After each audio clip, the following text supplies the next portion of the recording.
carte qui me correspond le mieux. La voici. Tadam, je vais faire la mise au point.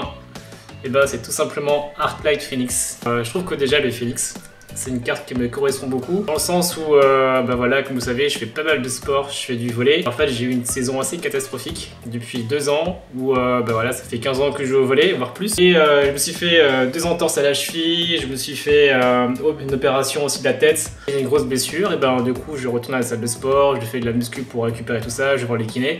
Et en fait, je lâche pas l'affaire. Je bosse encore 2 fois plus comme un Super Saiyan pour revenir encore beaucoup plus fort. Ben si j'échoue, rien à foutre, je me relève, et tel un Phoenix. Je reviens encore plus fort comme il faut. Commandement cryptique. Voilà, cette carte en fait je la kiffe parce que moi j'adore jouer bleu et contrôler le jeu, et avec ça tu peux tout faire. Tu peux faire le thé, le café, tu peux même lui demander d'aller chercher des croissants. Franchement je la kiffe, c'est un bijou. Alors j'ai choisi Fonderie Mécanotaire pour plein de petites raisons. La première, c'est que ça fait bui-bui avec des artefacts, et j'aime bien faire bui-bui avec des artefacts, sacrifier des trucs. Ça fait des petites combos sympathiques avec Urza et Sword of the Meek.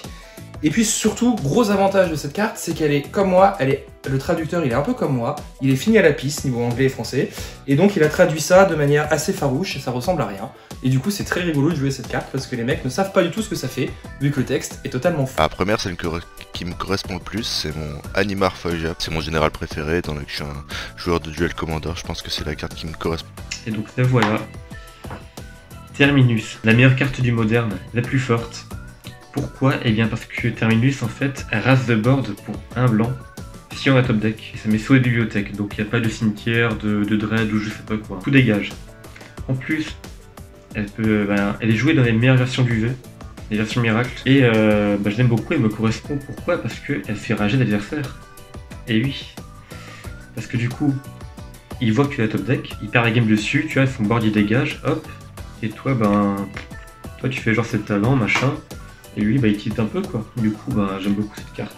Alors moi, ma carte qui me correspond le plus, c'est Narset. Parce que je trouve que c'est une carte fun. Elle met du temps à arriver, mais quand elle arrive, c'est un petit peu au petit bonheur la chance. On sait pas trop ce qui va se passer. Alors je dirais que c'est Talia. Talia, la première du nom. Alors c'est une carte que j'affectionne particulièrement pour son effet, qui nous empêche de jouer des sorts non créatures, à moins qu'on paye un de plus. Et en fait je trouve que ça me ressemble pas mal parce que dans tous mes jeux j'aime bien mettre une menace, empêcher l'adversaire de jouer. Donc c'est la carte qui fait ça par excellence dans le jeu.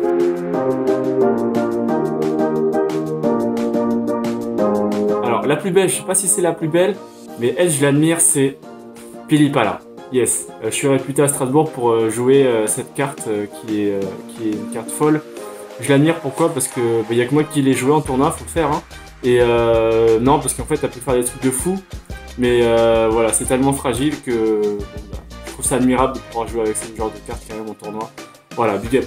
Je m'en suis bien amoureux depuis que je l'ai vu, c'est celle-ci, c'est Ponder en version altérée, que je trouve juste magnifique. Donc l'illustrateur c'est Steve Argyle. Là, il est juste trop fort, franchement cette carte elle est juste trop belle. Lorsque je l'ai vu, j'ai complètement craqué, j'ai pris le playset. J'ai pas beaucoup de cartes par rapport aux autres joueurs, j'en ai même très peu. Mais j'ai une Narset altérée qui est pas dégueu je trouve. J'aime pas trop l'Ordi Queen, mais celle-là est plutôt réussie je trouve. J'ai aussi sinon les Pass to Exile promo, que j'aime beaucoup, une des meilleures cartes promo pour moi, GP 2020. La carte ma plus belle que j'admire, c'est mon Demonic Tutor qui a été altéré par Nordic Queen. J'ai gagné cette altération gratuite suite à la victoire dans un tournoi standard de tournoi du Grand Est. Un Lord of Atlantis 7ème foil en japonais.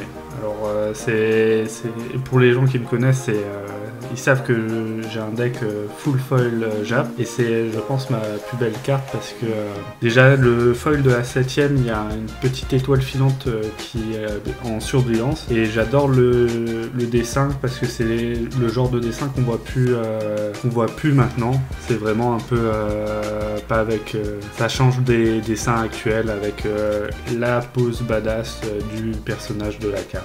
C'est la carte que je trouve la plus belle parce que je trouve le dessin magnifique. J'ai aimé le dessin avant de savoir que c'était Magali Villeneuve qui l'avait fait, parce que je la connaissais pas à l'époque. Je l'ai faite signer, elle brille, ça a été mon général pendant longtemps, et je trouve que c'est la plus belle carte qui est dans Magic, et c'est un petit peu les premières cartes que j'ai découvertes, et c'est une des premières cartes pour lesquelles j'ai eu un coup de cœur.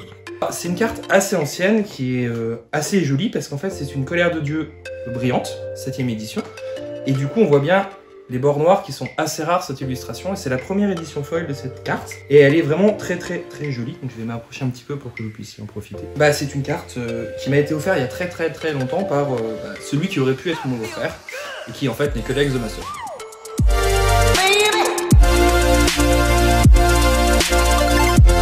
J'ai beaucoup hésité entre deux cartes, entre ces deux-là, mais ça va quand même être State of Breakage. Alors State of Breakage, pourquoi?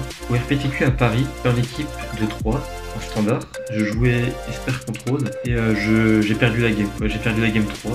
Et je pense que si on perd cette game, on est hors tournoi. Et le gars je suis mort en fait. Et il me fait, bon écoute, pour rigoler, je te tape avec tout, bien joué. Et moi je fais... Ok, c'est de breakage. Du coup, tous ces attaquants sont exilés. Et tour d'après, je l'attaque et il est mort, quoi. Et c'est un peu con de perdre comme ça, alors qu'il avait juste à dire fin de tour, tu prends un, t'es mort. C'est un peu dommage. Tant pis pour lui. Bon, on s'est quand même pas qualifié pour le tour, c'est passé à une carte près, mais tant pis, c'est Magic. Une carte, c'est Girus. Alors c'est une carte que moi je voyais en tant que duel commander. Je pensais que ça allait être la nouvelle carte la plus forte du jeu, et il se trouve que c'était totalement faux, que ça a été une fausse bonne idée comme on dit, et elle est tombée dans les oubliettes. Serpent mystique. Alors ce serpent là en fait, je le kiffe parce que j'avais réussi en faisant des parties fun avec mes potes, j'avais réussi à arnaquer mes potes en leur disant... C'était même pas un blink, je sais pas, il y avait une arnaque, j'avais réussi à leur dire ça je peux te montrer à chaque tour, je fais une sorte de blink ou je sais pas quoi, ils m'ont cru et du coup j'ai réussi à gagner des games grâce à cette carte en trichant, voilà, mais big up. Immobilisation, standstill en anglais. Alors pourquoi cette carte? Et lorsque j'ai commencé à jouer à Magic en compétitif, quand j'étais adolescent, je jouais UV Control. Je jouais UV à l'époque, pendant des années.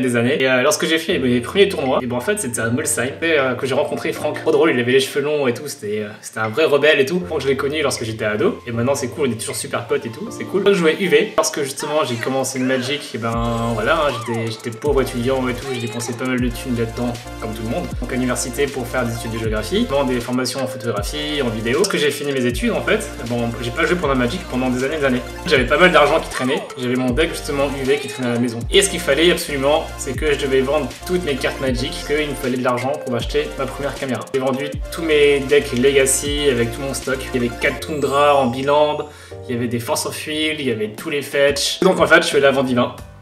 Voilà, j'étais un pauvre étudiant.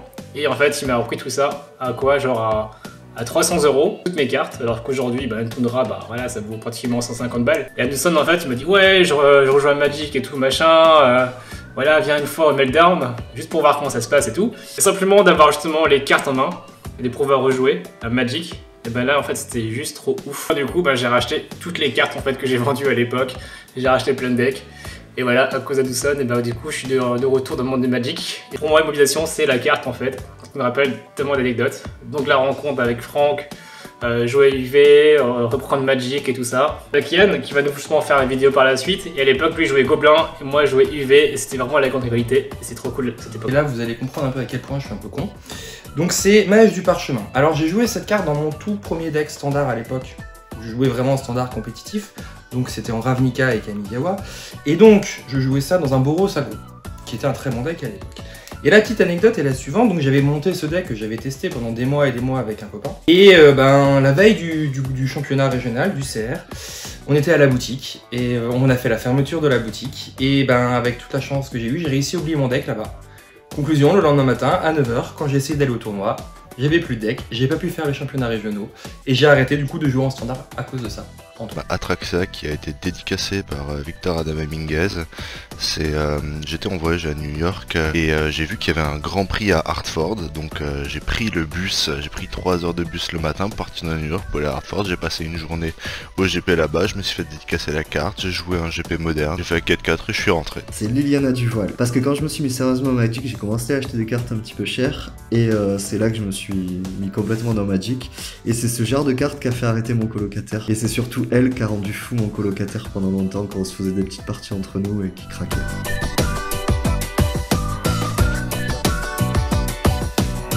Alors celle-là, c'est celle-là. Je vous la montre de près. Vous voyez, yes. Il est chauve, le gars, il est un peu gros, il a des bébés morts. Une carte peut être horrible, mais là, elle est horriblement belle, mais là, elle est horriblement, vraiment... Il y a de près le visage... Voilà, c'est un noble féal. Voilà, vous irez voir de plus près, c'est dégueulasse. Autant le dessin que la déception quand je l'ai reçu, c'est Emrakul, parce que elle est massacrée en bas, déjà. Et en plus, c'est pas ce dessin-là que j'ai commandé, donc je pense qu'elle restera avec moi jusqu'à la fin des temps. Et pourtant, j'ai un petit goût amer à chaque fois que je la regarde. C'est de porc.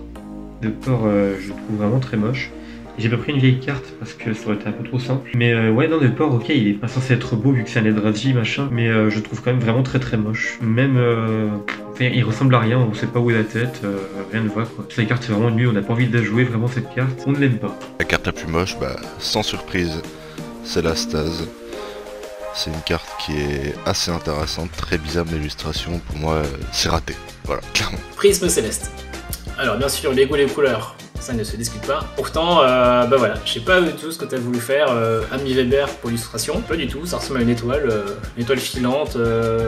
Pourtant, les cartes moches, il y en a énormément de Magic. Je trouve que même si elles sont moches, voilà, tu as quand même un travail de recherche, de dessin, de contexte et tout. Alors que là, franchement, c'est vraiment trop contemporain pour moi. Alors, je vous présente la carte la plus moche pour plein de raisons, c'est Démonique Tutor. Alors, premier truc, l'illustration est quand même assez dégueulasse, même si ça a un certain charme, c'est un peu vintage et tout. C'est quand même un espèce de vieux démon tout dégueulasse, hein, avec un petit truc anarchiste sur la gueule. Enfin, je veux dire, le mec qui a fait ça, il a vraiment pas essayé de casser trois chaises à trois pattes à un canard. Et en plus, l'effet est clairement dégueulasse, hein, c'est quand même marqué dessus, bah, vous avez gagné la partie, quasiment. Mais donc c'est vraiment une carte moche dans tous les sens du terme. Alors il y a plein d'autres cartes moches, hein, Magic, hein, mais celle-là elle est spécialement moche. On aurait pu quand même citer Bogle aussi dans les cartes moches, parce que c'est vrai qu'un Bogle c'est aussi très moche visuellement, et en plus c'est vraiment une carte toute moche. Je dirais que c'est un petit fail. Alors c'est pas forcément la plus moche, mais c'est la plus moche que je joue, parce que j'ai un deck qui doit être en rapport avec ça. Et l'illustration est pas ouf, et en plus tout le contour de la carte est vraiment horrible.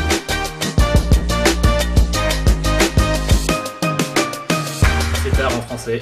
Bah pour moi c'est la carte simplement qui m'a fait revenir de l'espace à plusieurs reprises. Le GP de Bruxelles, donc c'était en janvier. En fait Dredge, ce sont des decks que je connais Du coup le mec il a voulu tricher. Enfin il a pas voulu tricher, il a simplement triché. Il a posé une carte en fait, je sais plus c'est laquelle, c'est une bestiole 1-2. Il l'a bloqué avec, il l'a mis dans le cimetière. Le problème c'est que cette carte dit lorsque cette créature là meurt, elle va au-dessus de la bibliothèque. Et donc en fait, il l'a mis dans le cimetière pour pouvoir dredger par la suite. Un mec qui était à côté de moi, qui jouait juste à côté, qui a vu en fait cette action-là. Et moi, j'ai pas fait attention. Il a appelé l'arbitre, il a dit justement que l'adversaire en face avait triché. Donc il s'est pris un warning, et le mec en fait était en train de me rouler dessus, mais complètement. Donc je menais déjà 1-0, il était à 2. Et le mec il fait une sortie de ouf, genre je sais pas, il doit avoir une dizaine de créatures en fait. Et du coup, c'est mon tour. Je commence à jouer, je pioche bête de l'âme avec Stinkin, et bah du coup j'arrive à mettre en fait 25 points de vie dans sa tronche, tout simplement vu de l'espace, avec des bulls, des lava tarts, avec des lava spikes et tout, et j'arrive simplement à le cogner en fait, à lui mettre 25 points de vie, et le mec il a halluciné, il a dit mais ouah putain, il était sûr pratiquement à 99% de gagner, et j'arrive à remonter, à retourner la situation avec ça.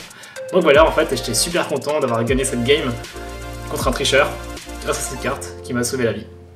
Balance qui remet les compteurs à zéro, et c'est juste trop fort, ça équilibre les deux boards, mais à chaque fois qu'on la joue, c'est que nous ça nous arrange plus que l'adversaire, et donc à chaque fois c'est bénéf pour nous. Sans surprise, la carte qui m'a sauvé la vie, c'est Rage de bataille témurienne. Parce que je suis joueur de Death Shadow, et en moderne, c'est la carte qui peut vous sauver la vie, et elle m'a sauvé la vie plus d'une fois.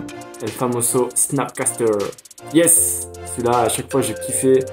Tu peux tout faire. Tu peux tout faire en petit fin de tour. Tu ressors un sort du cimetière et boum, tu attaques avec. Ou plein d'autres choses. Donc voilà, finito. Ensuite, la carte qui me sauve la vie, c'est ma carte bleue, parce qu'il faut quand même bien payer mes adversaires pour que je puisse gagner des parties. Sinon, je suis incapable de gagner des games. Ou alors, je suis obligé d'utiliser des cartes qui sont elles aussi très moches. Donc là, je vous présente la carte qui a retourné le plus de games.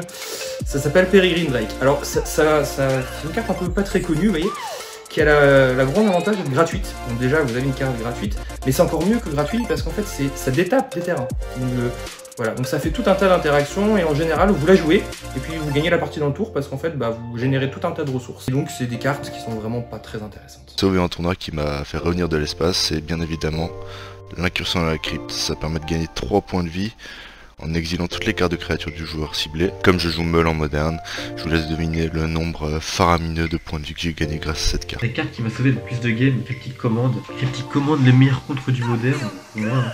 Même s'il coûte 4, mais c'est toujours un bottom deck. Il a sauvé plein de games. Tous ceux qui ont joué savent de quoi je parle. C'est vraiment une carte que j'aime beaucoup. J'ai fini avec les questions, mais je vais quand même vous montrer une petite carte bonus de Cop Rouge. De Cop Rouge, il y a beaucoup de gens qui connaissent pas la carte, mais il faut la jouer. Il faut la jouer au moins x2 en side pour des personnes de bon goût. Voilà, de Cop Rouge, n'oubliez surtout pas, très important. Si vous jouez pas blanc, il y a d'autres méthodes pour vaincre les deck burn et mono red, mais on en viendra tous à bout, vous inquiétez pas.